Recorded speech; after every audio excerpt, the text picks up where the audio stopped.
Bismillahirrahmanirrahim. Assalamualaikum warahmatullahi wabarakatuh. Jumpa lagi dengan saya di Abil Maiwa Channel. Jadi teman-teman, channel ini merupakan channel pendidikan tempat kita berbagi tentang aplikasi pendidikan, Microsoft Office, serta tips dan triks komputer. Jadi pada video kali ini kembali lagi admin akan berbagi sebuah video informasi terkait 3 sebab utama guru honorer masih kesulitan lolos ASN P3K Guru 2021, dan apakah di tahap ketiga nanti peluang lolos tahap ketiga lebih besar.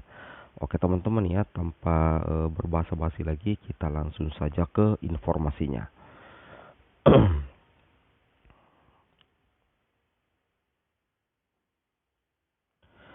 Jadi di sini salah satu penyebab sehingga masih banyak teman-teman guru honorer yang belum lulus ASNP 3K di tahun 2021 ini adalah yang pertama adalah guru honorer negeri di tahap 1 banyak yang lolos passing grade tetapi tidak mendapat formasi. Alasannya adalah tidak tersedia formasi di sekolah induk, sehingga ketika melamar di sekolah lain, persaingan ketat dan bertemu pemilik serdik secara otomatis terjadilah kejadian auto tidak lolos. Nah, tentunya ini menjadi realita yang terjadi di lapangan terkait jika kita flashback di tahap pertama kemarin, bahwasanya yang menjadi penyebab sehingga paling banyak rekan-rekan guru honorer tidak lolos menjadi ASN P3K di tahap 1 kemarin itu karena kebanyakan tidak mendapat formasi teman-teman ya. Kebanyakan tidak mendapat formasi sehingga terpaksa harus melamar di sekolah lain. Nah, ketika melamar di sekolah lain itu tentunya banyak persaingan teman-teman ya, karena tentunya banyak guru-guru honorer lain juga yang melamar di sekolah tersebut yang tentunya memperebutkan formasi yang sangat sedikit. Kemudian selain itu, ketika kita melamar di sekolah lain, itu sangat riskan bahwasanya kita akan bertemu dengan guru yang memiliki sertifikat pendidik. Nah, perlu teman-teman pahami bahwasanya guru yang memiliki sertifikat pendidik itu sangat menjadi momok menakutkan bagi teman-teman guru honorer yang tidak memiliki serdik. Bayangkan, guru yang memiliki sertifikat pendidik itu memiliki tabungan nilai 500 poin atau nilai maksimal untuk kompetensi teknis, sehingga ketika kita berhadapan dan bersaing dengan guru berserdik ini sangat eh, teman-teman ya, ini sangat riskan bagi kita untuk lolos. Berbeda dengan di tahap 1 kemarin juga, bahwasanya ketika kita memiliki formasi di sekolah induk, itu kita tidak bisa diganggu oleh guru dari luar sekolah kita. Namun di tahap kedua tentunya kan berbeda teman-teman, seperti itu. Nah, ini salah satu yang menjadi penyebab ya, sehingga guru honorer itu masih kesulitan untuk lolos menjadi ASN, yaitu guru honorer negeri di tahap pertama banyak yang lolos passing grade tetapi tidak mendapat formasi. Alasannya adalah tidak tersedia formasi di sekolah induk, sehingga ketika melamar di sekolah lain persaingan ketat dan bertemu pemilik serdik secara otomatis langsung auto tidak lulus. Seperti itu teman-teman ya. Oke, kemudian kita lanjut ke penyebab yang kedua. Penyebab yang kedua adalah guru honorer negeri di tahap yang kedua ya. Jadi di tahap kedua, guru honorer negeri di tahap yang kedua banyak yang lolos passing grade tetapi tidak lolos formasi. Alasan utamanya adalah kalah saing dengan pemilik serdik. Seperti itu ya. Nah, kenapa bisa demikian teman-teman ya? Sebenarnya eh, apa namanya?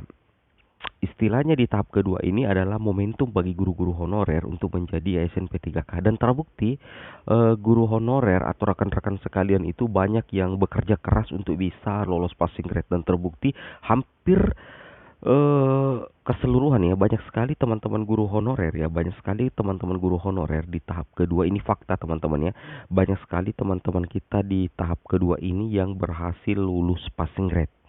Tetapi tunggu dulu, apakah lolos passing grade menjadi jaminan untuk menjadi ASN P3K?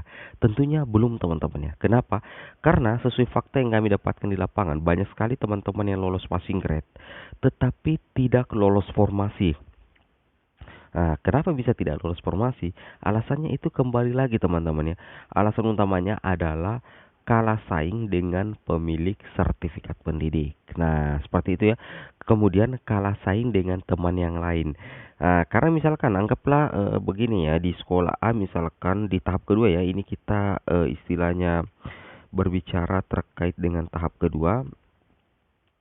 Misalkan seperti ini teman-teman ya, di tahap kedua seperti ini, misalkan di sekolah A itu formasinya 1, pelamarnya 3. Ketiga guru honor ini lolos passing grade. Nah, karena ketiganya lolos passing grade berarti hanya akan ada satu guru yang akan mengisi formasi di sekolah AA ini. Karena kebetulan formasi disediakan cuma satu. Jadi dua guru honor ini dinyatakan nantinya tidak lolos formasi karena kalah saing seperti itu. Apakah kalah saing dengan pemilik serdik atau kalah saing dengan sesama guru honorer yang tidak memiliki serdik tapi kalah dalam perolehan nilai. Seperti itu teman-teman. Itu yang teman-teman harus pahami. Karena di tahap kedua nanti itu tidak ada lagi istilah prioritas. Karena di tahap kedua yang teman-teman sudah jalani itu tidak ada lagi prioritas sekolah induk. Seperti itu. Nah, bagaimana dengan tahap ketiga?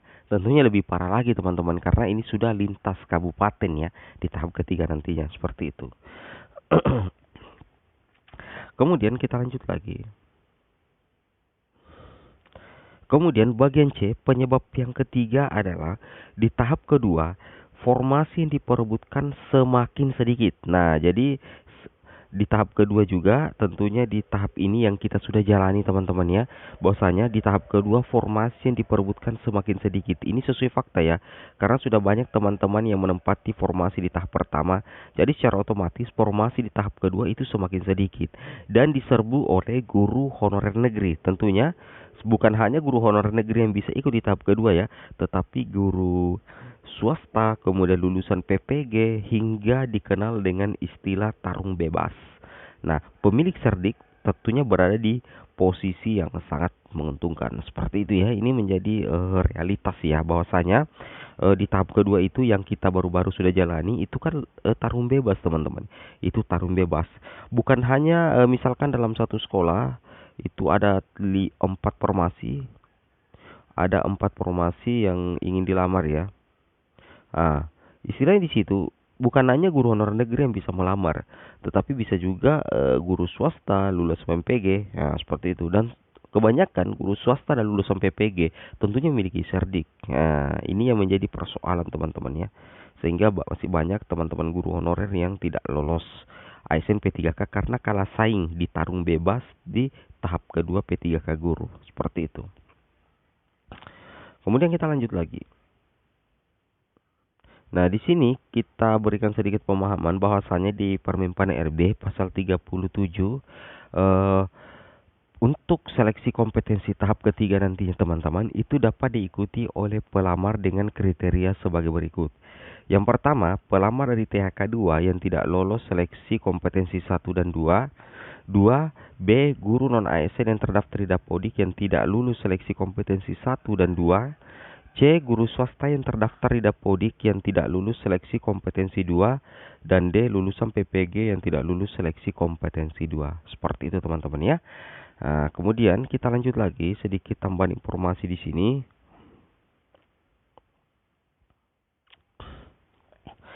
Berdasarkan dalam hal kebutuhan P3K yang belum terpenuhi, kebutuhan P3K akan diisi oleh pelamar yang tidak lulus seleksi kompetensi 3 dengan ketentuan sebagai berikut. Yang pertama itu adalah memenuhi nilai ambang batas dan berperingkat terbaik. B. Jabatan yang akan diisi adalah jabatan yang belum terpenuhi pada bentuk satuan pendidikan lain yang sama dengan jabatan dan bentuk satuan pendidikan dipilih pelamar pada seleksi kompetensi 3. Dan C. Bentuk satuan pendidikan yang akan diisi berada dalam satu wilayah kewenangan penyelenggaraan pendidikan, seperti itu. Oke teman-teman, mungkin cukup sampai di sini videonya. Assalamualaikum warahmatullahi wabarakatuh.